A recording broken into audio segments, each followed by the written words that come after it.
Halo, selamat datang di channel Bundapedia. Pada kesempatan kali ini, Bundapedia akan berbagi informasi tentang dampak bagi janin jika ibu hamil sering menangis. Apapun makanan, minuman, serta aktivitas yang Bunda lakukan, bayi juga ikut merasakannya. Begitu juga dengan emosi yang sedang Bunda rasakan. Hal ini terjadi karena hormon stres yang diproduksi oleh sang ibu juga dirasakan oleh janin. Sekitar 6% perempuan akan mengalami depresi di beberapa momen dalam kehidupannya.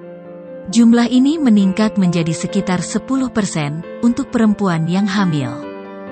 Apalagi jika terjadi secara terus-menerus dan dalam jangka panjang, ini bisa mengancam pertumbuhan dan perkembangan janin dalam kandungan. Berikut adalah beberapa dampak yang bisa terjadi pada janin dan bunda akibat ibu hamil sering menangis. Dampak yang pertama, bagi janin jika ibu hamil sering menangis adalah gangguan kecemasan. Gangguan kecemasan bisa muncul akibat hormon stres yang ada pada ibu hamil yang menangis. Hormon ini yang akan ikut mengalir pada janin dalam kandungan melalui plasenta. Semakin sering stres, semakin banyak pula hormon stres yang dihasilkan, dan semakin banyak pula hormon yang akan dialirkan kepada janin.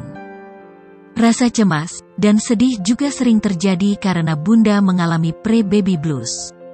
Biasanya, saat bunda mengalami gangguan kecemasan karena terlalu banyak menangis, bunda akan merasa gelisah, kelelahan, detak jantung meningkat, kesulitan mengendalikan ketakutan atau kecemasan, insomnia, serta merasakan panik. Dampak yang kedua, bagi janin jika ibu hamil sering menangis adalah masalah kesehatan pada bunda. Bagi ibu hamil, menangis adalah bentuk wajar untuk meluapkan emosi yang ada. Namun, yang perlu ditakutkan adalah emosi negatif seperti stres dan depresi yang berkepanjangan. Seringnya ibu hamil menangis, kesehatannya akan terganggu, sebab bisa berdampak pada berkurangnya nafsu makan.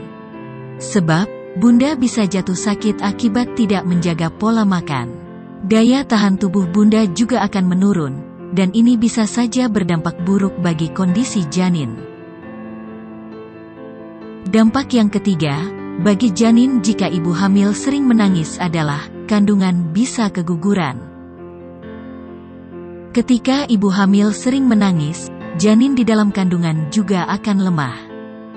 Apalagi jika kandungan bunda dalam kondisi tidak kuat, dan bunda masih hamil muda. Resiko keguguran pada janin akan meningkat.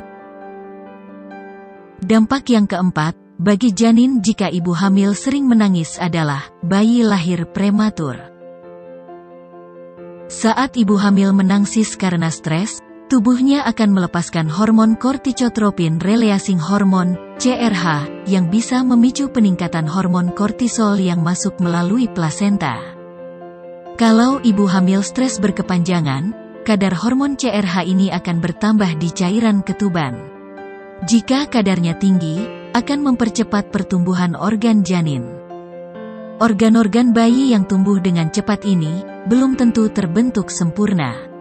Kondisi inilah yang beresiko membuat bayi lahir prematur. Dampak yang kelima, bagi janin jika ibu hamil sering menangis adalah menurunnya suplai oksigen ke bayi. Efek ibu hamil menangis selanjutnya yaitu bisa menghambat suplai oksigen ke janin. Ini disebabkan ketika bunda menangis karena stres dan depresi, pembuluh darah akan berikatan dengan kuat, yang diakibatkan oleh meningkatnya produksi hormon norepinefrin. Sirkulasi oksigen ke janin pun akan berkurang. Dampak yang keenam, bagi janin jika ibu hamil sering menangis adalah dampak buruk bagi bayi yang lahir.